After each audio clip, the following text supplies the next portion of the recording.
Hello guys, welcome back my channel. NTPC railway का जो graduation level का paper है वो स्टार्ट हो चुका है और आज आपका 5 जून का जो पेपर है वो स्टार्ट हुआ है, जिसमें हम यहाँ पे जो फर्स्ट शिफ्ट है उसका एक एक क्वेश्चन यहाँ पे एनालिसिस करेंगे और यहाँ पे हम देखेंगे जो क्वेश्चन का लेवल क्या है, एक्चुअली में आरआरबी पूछना क्या चाह रहा है, कहाँ से क्वेश्चन पुटअप कर रहा है, या स्टैटिक जीके की बात करेंगे या करंट की बात करें या मैथ की बात करें, किस लेवल का आ रहा है या साइंस की बात करें। हम एक एक क्वेश्चन जो यहाँ पे बताएंगे आपको, एक भी फेक नहीं रहेगा। जो भी क्वेश्चन बताऊंगा ऑथेंटिक बताऊंगा। हो सकता है मे भी उसमें एक दो क्वेश्चन आपको थोड़ा ये लगे, जो सपोज दैट जैसे मैं पूछूं इसमें है जो महात्मा गांधी मतलब दांडी आंदोलन कहाँ से किया था, तो हो सकता है उसमें थोड़ा बहुत डिफरेंट है, बट सारे क्वेश्चन जो है सो आपको ऑथेंटिक ही मिलेगा, एक भी क्वेश्चन फेक नहीं रहेगा। ठीक है, तो चलिए हम स्टार्ट करते हैं और देखते हैं जो 5 जून के फर्स्ट शिफ्ट में कौन कौन सा क्वेश्चन आया हुआ है। तो सबसे पहले जो है मैं आपको जीके से ही स्टार्ट करूंगा और जो जो मेरे स्टूडेंट से मैंने पूछा है और जो जो क्वेश्चन बताया है मैं आप लोग के सामने में यहाँ पे रख रहा हूँ। जैसे पहला क्वेश्चन जो आपका एक पूछा था, जो आर्टिकल 32 के बारे में पूछा था, जो आर्टिकल 32 के पॉलिटी से क्वेश्चन था। और पॉलिटी से जो मैक्सिमम क्वेश्चन आ रहा है ना भाई, वो आर्टिकल से ही आ रहा है या अमेंडमेंट से आ रहा है। तो आप लोग को पता होगा जो आर्टिकल 32 जो आपका वो संवैधानिक उपचारों से का जो अधिकार है उससे आपका है, और इसके अंतर्गत जो है सो 5 रीट भी जारी किया गया है। तो एक क्वेश्चन आपको आर्टिकल 32 से था। दूसरा क्वेश्चन जो था आपका आर्टिकल आर्टिकल 200 था। जो आर्टिकल 200 क्या है, तो मैं आप लोग को बता दूं, जो आर्टिकल जो 200 है वो आपका राज्य विधानमंडल जो होता है, राज्य की विधानमंडल के विधेयक पर जो राज्यपाल की स्वीकृति होती है, राज्यपाल की स्वीकृति होती है, वो आपका आर्टिकल 200 है। ठीक है, तो आप लोग मेरे हैंड राइटिंग पे नहीं जाइएगा, बट मैं जो बोल रहा हूँ उसको सुनिएगा और उसी को फील कीजिएगा जो मैं क्या बोल रहा हूँ। नेक्स्ट आपको अमेंडमेंट से एक क्वेश्चन था। क्लियरली ये नहीं पता जो अमेंडमेंट से क्या क्वेश्चन था, लेकिन एक क्वेश्चन जो आपका था वो आपका अमेंडमेंट से था। दूसरा क्वेश्चन जो आपका था वो आपका था बाबरनामा। आप लोग को पता होगा बाबरनामा, ये स्पेशली इस पे ये था जो बाबरनामा, ये जो बाबरनामा था, जो बाबर के पूरे जीवनी पे लिखा गया था, ये किस लैंग्वेज में था, तो ये आपका तुर्की में था, ये तुर्की में लिखा गया था। दूसरा जो था जो पीएम जनधन योजना, पीएम जनधन योजना कब से स्टार्ट हुआ, तो ये आपका पीएम जनधन योजना 2014 से स्टार्ट हुआ। ठीक है, ये सारे क्वेश्चन आए थे। दूसरा अगर हम बात करें तो एक आपका आर्टिकल से था। आर्टिकल से देखिए जितने भी पॉलिटी के क्वेश्चन आ रहे हैं सब आर्टिकल से ही आ रहे हैं। तो नेक्स्ट क्वेश्चन आपका आर्टिकल 72 के बारे में बोला गया है। आप लोग को पता होगा जो आर्टिकल जो 72 है वो आपको प्रेसिडेंट का, राष्ट्रपति का जो क्षमादान की शक्ति है, जो क्षमादान की शक्ति है उसका अधिकार है राष्ट्रपति को, और ये आपका आर्टिकल 72 से संबंधित है। नेक्स्ट अगर हम बात करें जो नेक्स्ट क्वेश्चन क्या था, तो एक क्वेश्चन आपको महात्मा गांधी से था। महात्मा गांधी से था, वो आपको एग्जैक्टली मुझे नहीं पता, लेकिन महात्मा गांधी का दांडी आंदोलन से था। तो आप लोग इसको देख लीजिएगा, मुझे एग्जैक्टली नहीं पता। अगर मैं इसकी बात करूँ दांडी आंदोलन, तो ये आपको 12 मार्च 1930 से स्टार्ट किया गया था, जो कि साबरमती से स्टार्ट किया गया था। टोटल जो इसमें डिस्टेंस गया हुआ था वो कितना गया था, 375 किलोमीटर का डिस्टेंस पैदल चला गया था। टोटल कितने लोग साथ में गए थे दांडी यात्रा में, तो टोटल आपका 79 आदमी साथ में गए थे। तो जो भी एक क्वेश्चन आया था ना दांडी यात्रा से, वो इसी में से कुछ था। ठीक है, एग्जैक्टली नहीं पता। नेक्स्ट क्वेश्चन मैं आपको बात करूं तो नेक्स्ट क्वेश्चन आपको था जो आपको एक नेक्स्ट क्वेश्चन था साइंस से क्वेश्चन था, जो गति होती है, जो गति होता है उसका विमीय सूत्र क्या है।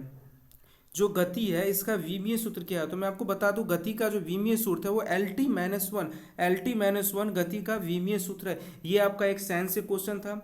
और अगर साइंस की बात किया जाए तो साइंस का एक और क्वेश्चन था जो ऊर्जा का गैर परंपरागत स्रोत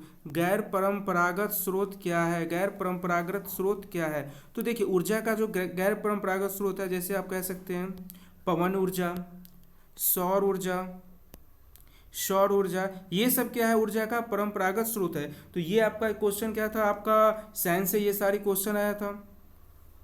नेक्स्ट क्वेश्चन अगर हम बात करें,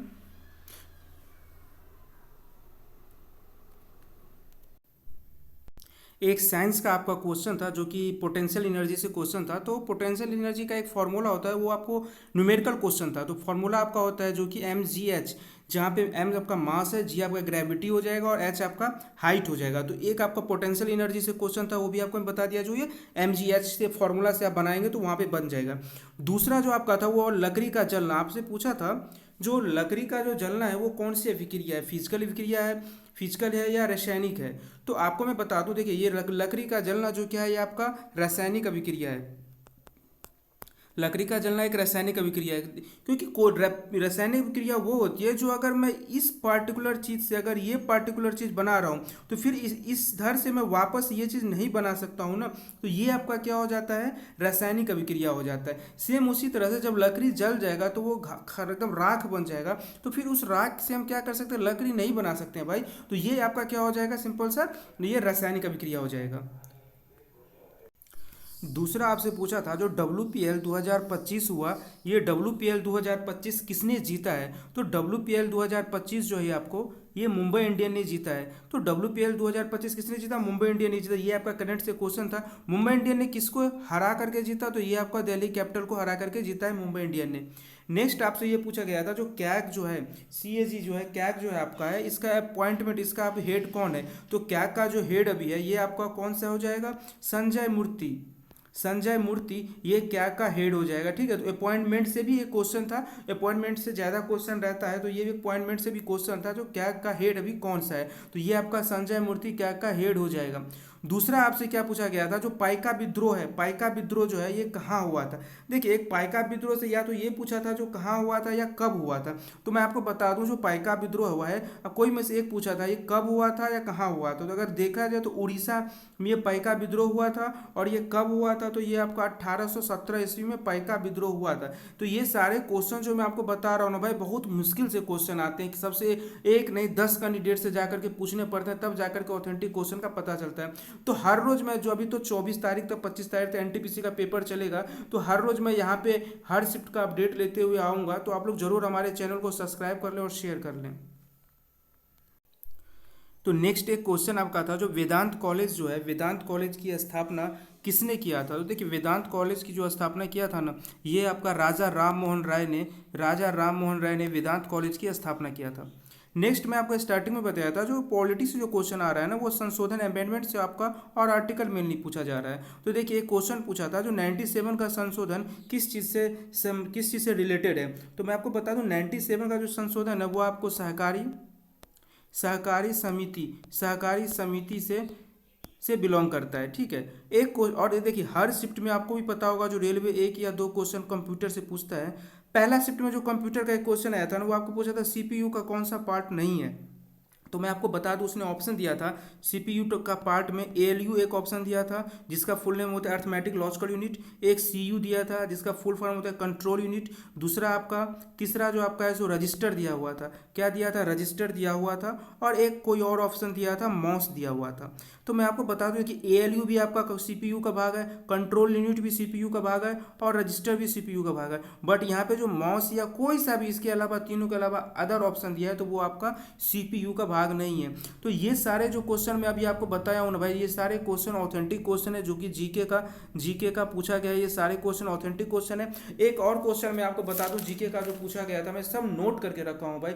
एक क्वेश्चन आपको स्टैटिक से पूछा गया था, जो मणिपुर का कोई डांस था, मणिपुर का कोई जो डांस था वो आपका स्टैटिक से पूछा गया था। उसके बाद संगठन से कोई सा भी, जैसे UNO का संगठन, कोई एक संगठन से पूछा गया था जो उसका हेडक्वार्टर कहाँ पे, ये सारे क्वेश्चन पूछा गया था। और उसके बाद आपका एक करंट से जो क्वेश्चन आया था, करंट से जो क्वेश्चन आपका आया था, वो करंट से क्वेश्चन आपको मैं बता दूं कहाँ से पढ़ना है। देखिए लास्ट 6th मंथ, ज़्यादा पुराना करंट का क्वेश्चन नहीं पूछा जा रहा है, ओनली लास्ट 6th मंथ का करंट का क्वेश्चन पूछा जा रहा है। और करंट का जो क्वेश्चन आ रहा है अप्रॉक्स में 7 से 8 क्वेश्चन आ रहा है।